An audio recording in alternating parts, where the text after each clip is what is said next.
I'm a certified personal protection specialist. I protected everyone from CEOs to government status. I also train DoD, Pentagon, military. I have my own thing going with martial arts. Firearms is a big passion of mine. I've been on 132 missions. I do know what I'm talking about. I've been in several gunfights. I'm the author of the book, Bodyguard Principles. I have 2 5-stars on it. It's been the ground basis of executive protection ever since. What I teach you is not just textbook, but it's experience. I do not rely on textbook because textbook does not give the dictation of what happens in real life. So basically all the programs I offer is what happens in real life against a single scenario, multiple scenarios, and a moving scenario. What is the Beginner's Tactical Engagement Program? I have people that come to me that tell me they shot for years, they have marksmanship with all these trophies, with shooting a sidearm and everything else. Well, that's great. But if you're really in an engagement, you don't have time to shoot with the sidearm sights. You're going to develop a thing called tunnel vision because 2 reasons. 1, your heartbeat is beating, your adrenaline is pumping, you got excitement happening all over the place. The second reason why you're going to develop tunnel vision is because you're focused on a single target. Your mind is set on this one target and you're trying to focus on these sights, lining up to the target, line of sight, to try to get a good, decent shot out. But in reality, in the combat situation, you do not have that. When you develop tunnel vision, you are going to lose 6 feet of vision in front of you. What is 6 feet in front of you? You got your rear sight, you got your front sight, you're going to lift it up, you're going to focus on your target, you're not going to be able to see anything else, you're going to focus on your rear sight and try to make your bullet or projectile land accordingly. However, what that just opened up to is multiple attacks. They're attacking you and you don't know where the rounds are coming from. With the Beginner's Tactical Engagement Program, you are going to eliminate the use of using a rear and front sight. Instead, you're going to use your shoulder as a rear sight, your head as a front sight, your chin, heart as a focal point. Now remember, I am not teaching you how to do bullseyes. I am teaching you how to survive. Heart and lung shots, that's what it takes. When you draw your weapon, you're going to come out. Notice how my shoulders move everywhere I go. My gun is stationary. My gun is lined up between my heart and chin. As I'm plugging away and looking and scanning, my eyes are focusing all over the place instead of a single fixed position.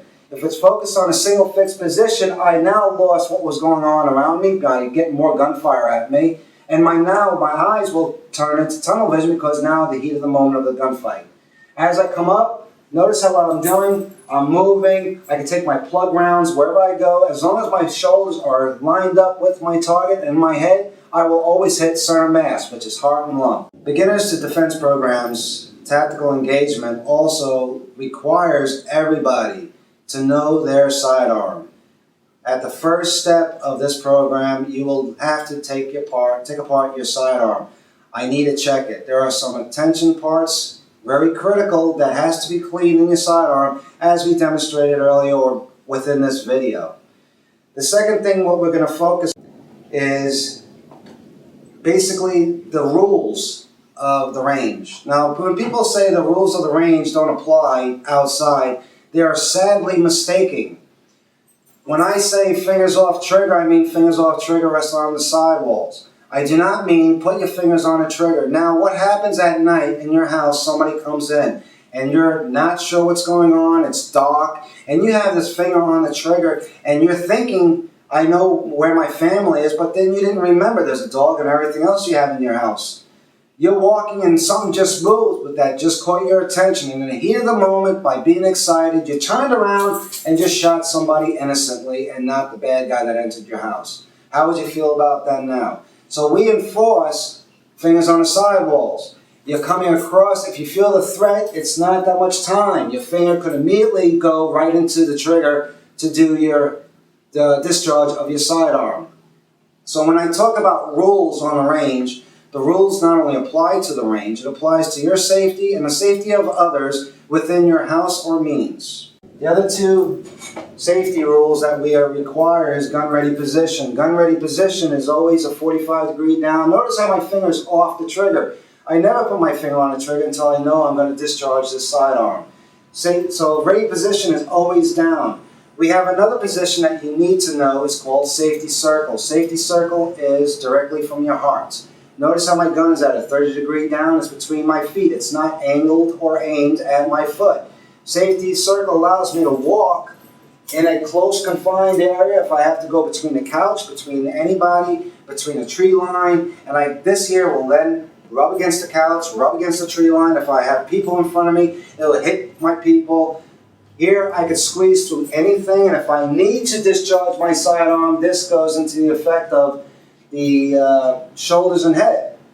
Heart, chin, shoulders, head, safety circle, point straight out, and I'm right there. Notice how my shooting hand comes straight out. My support hand, which is palm against my chest, backhand, gun rest and backhand, I turn it and it automatically lines up, thumbs on the side. I'm clearing the mag switch so my magazine does not release, and I come right into my shooting position, and I got a nice line of sight every time I discharge. When we walk and shoot, we do not want to stand still to shoot. Standing still target is an easy target to hit. We will be no better than the targets that you're shooting at right now because they do not walk. Walk and shoot from a ready position. You're going to scan your areas. The reason why you scan because you need to know your surrounding areas in a combat situation or tactical. You also want to make sure you do not develop tunnel vision. By looking forward, you're losing everything on the side of you. You're going to have tunnel vision regardless. By scanning your areas, you're going to see where there's a threat. If there's a threat, you're still walking. Take your double shots, cross your feet, still walking, keep coming across. Now that is so important. I always use the word movie Matrix. When you watch the movie Matrix, the bullets are actually coming down range, slow motion. If you think about that movie, that's exactly what's happening in the close quarter combat or a tactical engagement program. So that's why walk and shoot is so important to me. A lot of people say, well, how am I going to shoot behind me? That is more simpler than easy than you question. As you're walking, you're scanning, and I got a target bad guy behind me who's going to take a range or take a shot at me or something. I just heard noise. I'm looking, I scan, I see the threat, I plug 2 shots, and I keep on moving. I got my rear shot covered.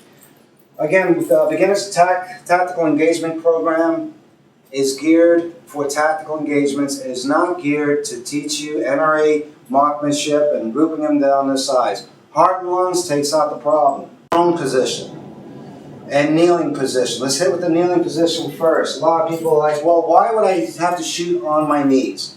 Reason being is because you are going to have to take cover. I have an obstacle program that you do take cover on, and you return fire under cover. The cover is either this high or even shorter. So if you got to take cover, you got to learn to go on your knees and go on your knees properly. As you're coming down, you squat. Notice how I have a nice stable base here. My foot rests on my buttocks, cheek. I have a nice posture in my spine, and I can take my shot. Notice how my arms are bent, which is another critical part we're going to add to the shoulder and head in just about a minute from now. So as I'm walking in safety circle or gun ready position, I feel a threat coming, I squat, and I can have all direct cover under myself. When everybody has shot in a shooting range or something like that, and they stand behind the table, they always fully extend their arm like this, and they aim and they take their shot. In reality, that's not correct. In a combat situation, you never extend your arms, and I'll explain it and show why. When you do your combat scenarios or tactical engagements, your arms are centered, and both elbows are bent. Now, when you're doing your recoil and you're shooting and the recoil of the gun, if your arms are extended, the recoil goes up every time. If your arms are bent, your elbows now become a shock absorber. So when you're doing recoil, look what happens. You stay centered, the gun comes back to you like this, just as a shock absorber, and yet you could plug 4 to 5 rounds down a range faster than doing 1 and it goes up, 2 and it goes up, 3 and it goes up. So again, when we go into shoulder and heads, we actually bend our elbows. We do not extend our arms. Our elbows become a recoil, shock absorber, so every time that gun discharges a recoil, it goes back and forth right into the middle of the line of sight. For the Beginners to Tactical Engagement Program, this is what's required. Everyone must have their own sidearm. I do not allow anyone to have a sidearm that they do not know how it operates or how they disassemble or clean it. When you do bring your sidearm to the range, you will have to demonstrate how to take your sidearm apart, completely apart. I will then go over all the critical spots that must be attention to regarding cleaning, as we discussed or described earlier within this video.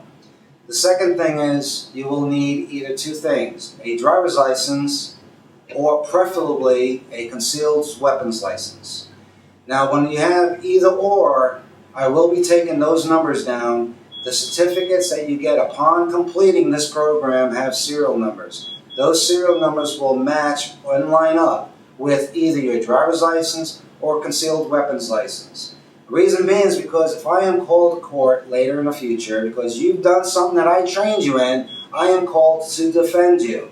And if I am defending you, I have to prove, I have to prove that what you learned from me is exactly what you did to defend yourself. More things are needed. I would love everyone to have an outside drawer holster on their side. I will not allow anyone to have a concealed holster. You need to do a quick draw. You need to defend yourself from a quick draw multiple attacks. It is easier to learn with an outside holster than it is an inside holster. I prefer everybody to have a level 2 holster if they can have it. The level 2 ensures their gun to stay in the holster and not fall out if they're running or whatever the case is. Level 1, you don't have any retentions on those holsters. If you run, your holster, your gun will fall out. The second thing I require are 3 high-capacity magazines, 15 rounds max, or minimum. I want 2 side pouches. This way you have 2 magazines on your side, 1 magazine inside your sidearm. It is important to realize and to remember your high-capacity magazines hold so many rounds. There's a thing called ammo management. Once we get involved with beginners tactical engagement, you will involve yourself with ammo management. You cannot shoot a gun if it has no ammo inside of it. Regarding ammo, I do not allow reloaded ammo. I'm sorry. I've seen way too many things happen on a range. People made them too hot. They didn't make them hot enough. They had problems with the casements because they used the casements 4 or 5 times. And the casements were expanded where the projectile just came out and gave a squid load. The only ammo allowed is factory ammo. You will have to go and buy Walmart or somewhere else you want to get it, Winchesters, Federals, or I don't care what it is, as long as it's a factory ammo and it comes in a factory ammo box and you need 300 rounds. You will have to discharge 300 rounds with me in the Beginners Tactical Engagement program. Come out and enjoy the day with me. You're going to learn a lot. By the time you leave here, everybody learns how to properly defend themselves. I have a lot of people that come back a lot of times, more